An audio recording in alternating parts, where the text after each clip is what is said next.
నువ్వు last time 9th class చదివావు కదూ? అవునండి. మరి ఇదేంటి మేకలు కాస్తున్నావు? మా తాత చదువు మానిపిస్తాడండి. నీకు చదవాలని ఇంట్రెస్ట్ ఉందా? ఉందండి. మీ తాతయ్య ఎక్కడా? అక్కడ పొలంలో పనిచేస్తున్నాడు. నాతో రా.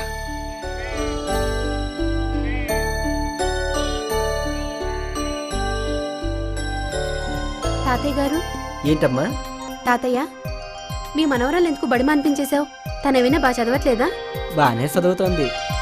మరెందుకు మాన్పించేశారు? మరి లేదమ్మా, పెళ్ళిడికొచ్చింది కదా, పెళ్లి చేసేద్దామని. చదువు మాన్పించి పనిలో పెట్టి పెళ్లి చేసేస్తే బరువు తీరుతుందా? చేసుకున్నవాడు ఏ తాగుబోతో సోమరిపోతో అయితే మీ అమ్మాయితో పాటు వాణ్ణి కూడా పోషించాలి. అంతేకాదు, రోజు వాడు తాగొచ్చి కొట్టే దెబ్బలు, తిట్టే మాటలు పడాలి.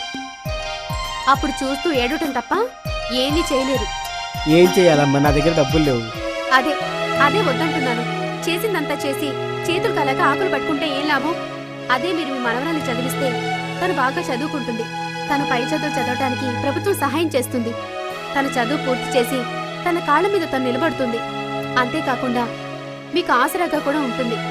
తాతయ్య, మీ మనవరాల్ని నా సొంత ఖర్చులతో నేను చదివిస్తాను. అలాగే తల్లి. థ్యాంక్స్ తాతయ్య. పద.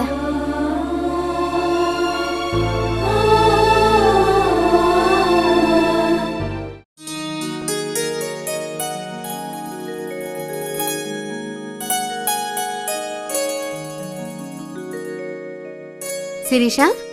సునీత, నువ్వెప్పుడొచ్చావు? నువ్వు సీరియల్లో బాగా ఇన్వాల్వ్ అయినప్పుడు వచ్చాను. ఓ శిరీష, ఈరోజు పొలంలో ఒక విషయం జరిగింది తెలుసా? ఏంటి ఆ విషయం? అక్కడ నాకు తెలిసిన ఒక పాప స్కూల్ మానేసి మేకలు మేపుతుంది. నేను వెళ్ళి వాళ్ళ తాతయ్యకి నచ్చి చెప్పి మన స్కూల్లో జాయిన్ చేసుకున్నాను. పొలంలో కూడా వదిలిపెట్టలేదా నువ్వు? అతను బుర్ర బాగా తినేసి ఉంటావు. మరి అంత బాగా చదివే అమ్మాయిని మాన్పించేస్తే కోపం రాదా? Excuse me. నువ్వెందుకు వచ్చావు? ఏయ్ ఊరుకో. సురేష్ గారు, మీరు వచ్చి కూర్చోండి.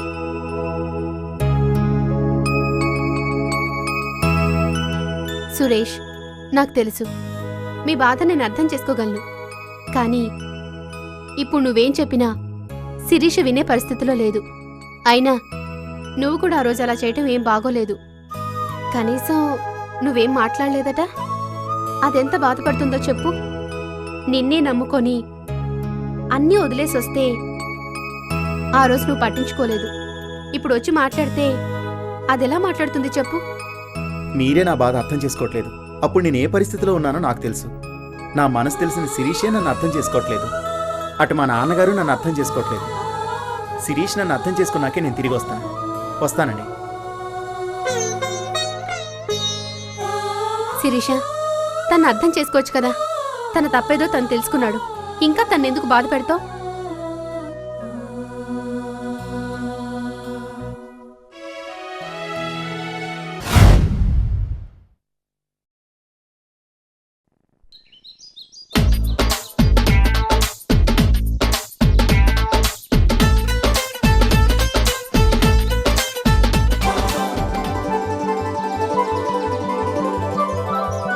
ఏంటి, ఒక్క బాల కార్మికుడు కూడా కనపడటం లేదు.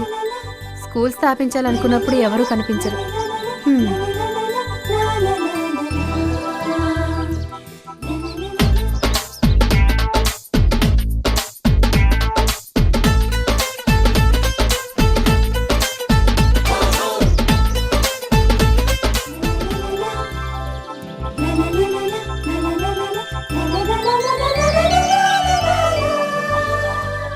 ఇక్కడ కూడా ఎవరు బాలకార్మికులు లేరే. కనిపించారు, మంచి మాస్టర్.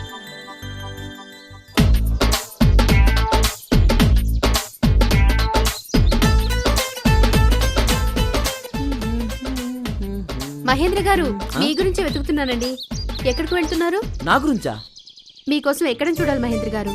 మిమ్మల్ని చూసి చాలా రోజులైంది. మీకోసం పనుండి ఇంటికి వెళ్తే ఇంట్లో వాళ్ళు మాత్రం మీరు జాబ్ కోసం ట్రై చేస్తున్నారు అన్నారు. మన ఊర్లో ఎంఏ ఎంఈడి చేసిన ఏకైక వ్యక్తి మీరే. మీరు సిటీకి వెళ్తే మాలాంటి వాళ్ళు తప్పకుండా నష్టపోతారు. ఏంటి సునీత గారు, జోక్ చేస్తున్నారా? ఎంత మాట అనేశారు. నేను మీకు జోకర్లా కనిపిస్తున్నానా? అలాగే అంటానండి.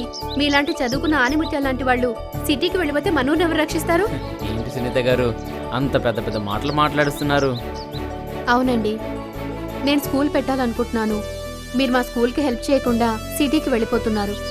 అప్పుడు మాలాంటి చదువులేని వాళ్లకు మీరు హెల్ప్ చేయటం లేదు. అంటే మీ స్వార్థం మీరు చూసుకుంటున్నారు. మనం ఎప్పుడూ కూడా 10 మంది కోసం హెల్ప్ చేస్తే మంచి జరుగుతుంది.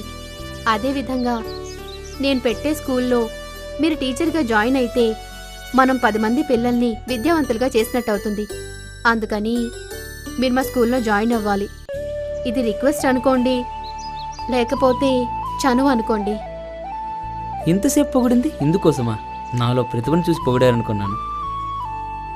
సరే మేడం, ఇంత చెప్పినాక కూడా హడావిడిగా సిటీకి వెళ్ళినా నాకు మనశ్శాంతిగా ఉండదు. నేను ఇక్కడే ఉండాలని నిర్ణయించుకున్నాను. థ్యాంక్స్ అండి. మీరు ఇంత త్వరగా ఒప్పుకుంటారని నేను అనుకోలేదు. చదువుకున్న వాళ్ళకి ఎక్కువ పొగరుంటుందంటారు, కానీ మీరు చాలా మంచివాళ్ళు. నేను ఇలా చెప్పగానే మీరు అలా ఒప్పుకున్నారు. మీరంత లవ్లీగా చెప్పినాక ఈ మహీంద్ర ఒప్పుకోకపోతే మీరు చాలా ఫీల్ అవుతారు. మీరంతలా ఫీల్ అవటం నాకు అస్సలు ఇష్టం ఉండదు. అందుకే మీ స్కూల్ని మంచి విద్యా సంస్థగా చేసే వరకు నిద్రపోని శ్రామికుడిని సాంబాలో ఎన్టీఆర్లా మీ ఆశయాన్ని నెరవేరుస్తాను. థ్యాంక్స్ మహేంద్ర. Welcome always. పదండి. Ladies first. Okay.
Very good morning.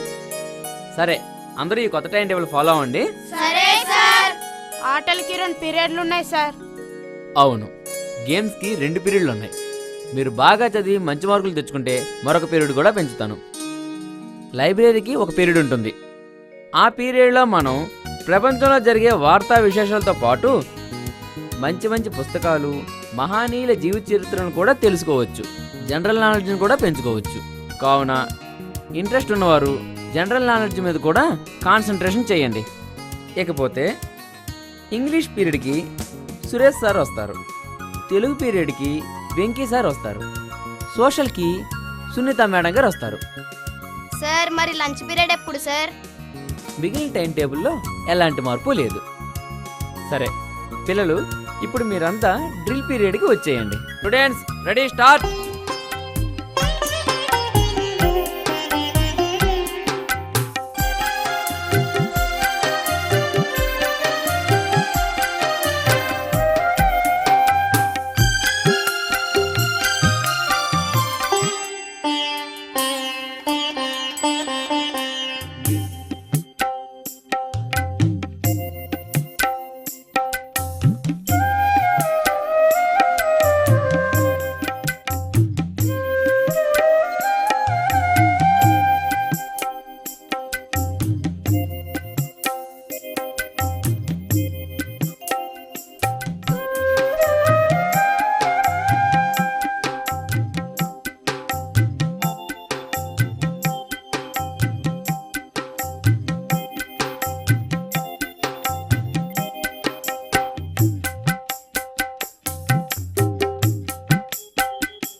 Sirisha ఆగు. నీకోసం మా నాన్నగారిని కూడా వదిలేసుకుని వచ్చాను. ఇప్పుడు చావడానికైనా బతకడానికైనా సిద్ధం నీకోసం. ప్లీజ్ ట్రై టు అండర్స్టాండ్ మీ. ఆ రోజు నేను ఎంత బాధపడ్డానో నాకే తెలుసు. నువ్వు మీ నాన్న దగ్గర ఒక్క మాట కూడా మాట్లాడలేదు. అయినా నువ్వు నా మనసులోనే ఉన్నావు. ఐఎమ్ సారీ శిరీష, ఆ రోజు నేను చాలా బాధ పెట్టాను. నేను అర్థం చేసుకున్నాను. సునీతకి చెప్పి నువ్వు కూడా మా స్కూల్లో టీచర్గా జాయిన్ అవ్వు. ఇద్దరం ఇక్కడే ఉందాం. పద వెళ్దాం.